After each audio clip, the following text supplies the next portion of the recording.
Nada, toca galería.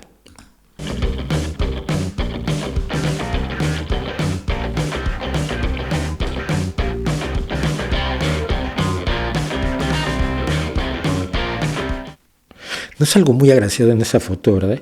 Me estoy dando cuenta ahora. Digo, bueno, nuestra galería nocturna de hoy se dedica, y déjenme encontrarla aquí, porque es importante que lo tenga yo a mano. Nuestra galería nocturna de hoy se refiere a este señor, cuyo nombre seguramente ustedes no conocen porque su cara es bastante poco conocida. No sé dónde lo tengo, qué barbaridad.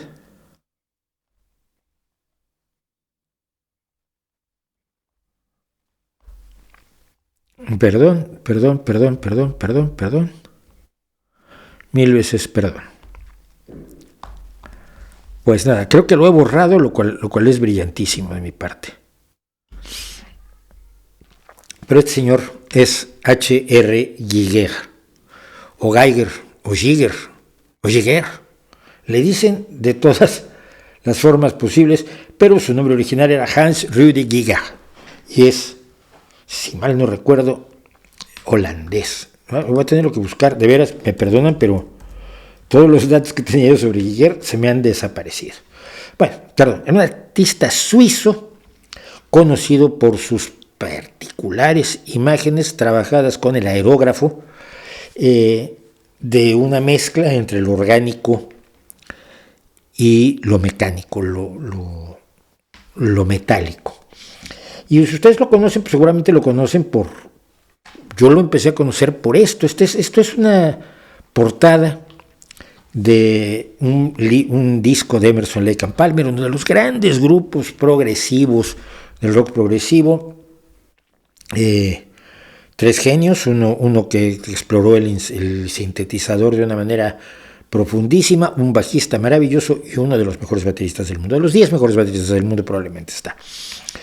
Pero claro, esto era sumamente inquietante, los elementos industriales a los lados, con ese cráneo atravesado por varillas arriba, enormemente inquietante, y algo que nos permite ver solamente la punta de la nariz y la boca de una mujer real, que se supone que nos debe decir cómo debería ser todo lo demás, y las siglas de la banda, Emerson, Lake and Palmer, la ELP. Si no lo conocieron por eso, pues quizás lo conocieron por esta maravillosa revista que para muchos de nosotros fue fundamental durante muchos años, que es Metal Rock o Heavy Metal, metal pesado, una revista francesa de ciencia ficción y fantasía que marcó tendencias en el diseño, marcó tendencias en la narrativa, marcó tendencias en el cómic. Fue verdaderamente una de las enormes influencias de los años, deben ser los 70s, los 80s, los 90s. Yo compraba heavy metal, lo compraba en inglés porque mi francés, como ya he explicado muchas veces, yo creo que hablo francés, pero cada vez que estoy en Francia, los franceses me dicen, háblanos en inglés, háblanos en español y te vamos a entender mejor que cuando tratas de hablar francés. Pero esta revista fue probablemente la última gran influencia cultural francesa hasta la fecha en la cultura popular, porque fue absolutamente arrolladora en su momento. Este es uno de los grandes, de los más conocidos dibujos de Giger. A mí me resulta enormemente inquietante y voy a explicar por qué. Esta persona no parece viva. Si está viva, por lo menos no parece mentalmente viva. Y pasa con todos sus personajes. Este es, por supuesto, el personaje de la supuesta precuela de Alien, que está vivo muerto en esa máquina.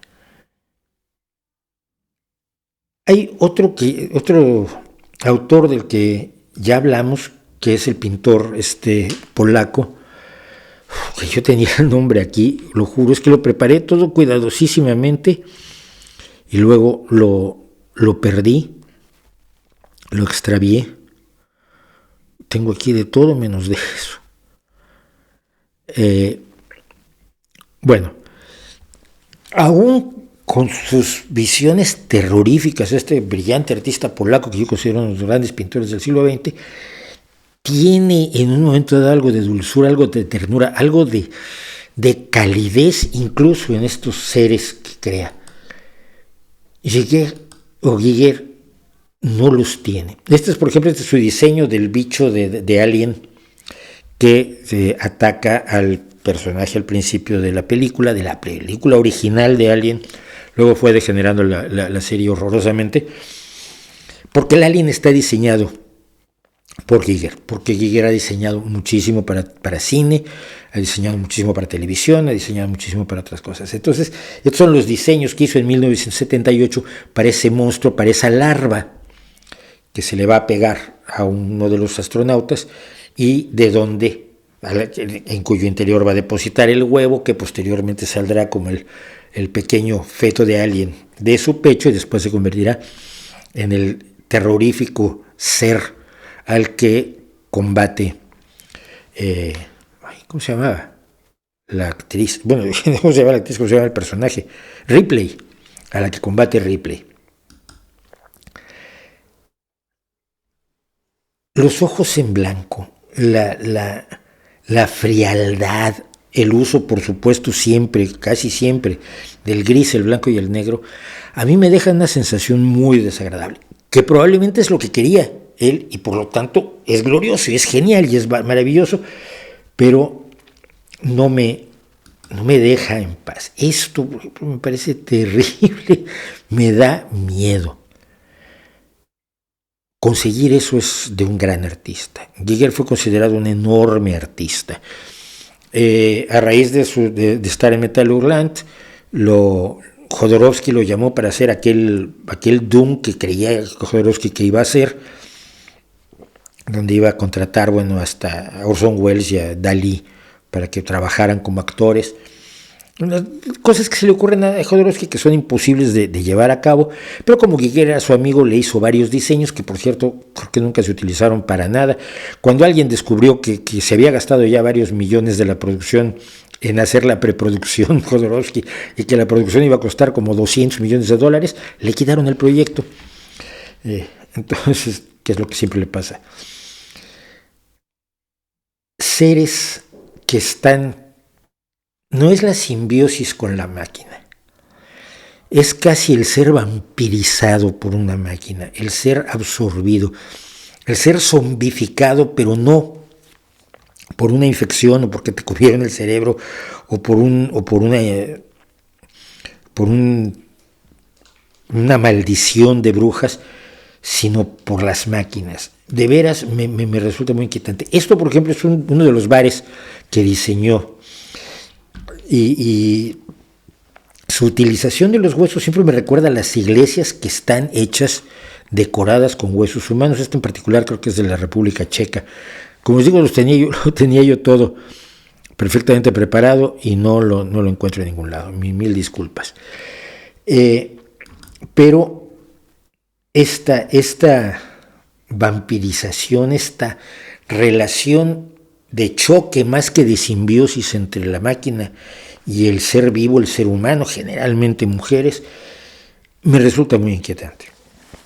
No puedo decir que me guste Giger, pero cuando una vez estaba yo creo que en Bilbao, y había una exposición de Giger, y había una exposición de esculturas hechas a partir de sus diseños. Era imposible no entrar a verlo, era imposible no entrar a inquietarse y sentirse incómodo y sentirse que esto me molesta un poco, pero me está impactando, que es de lo que se trata el arte y es lo que debe hacer el arte. Este ser me resulta tremendamente estremecedor, es como algo totalmente más fuera de nuestra experiencia que lo que puede hacer Magritte, por ejemplo, que es uno de mis surrealistas favoritos, que toma trozos de la realidad y los une de una manera absolutamente novedosa, pero que no llega a ser tan tremendamente irreal. Esta es una de las esculturas que a mí me tocó ver, una especie de... ¿Es Alien o es uno de los seres de las especies de Alien?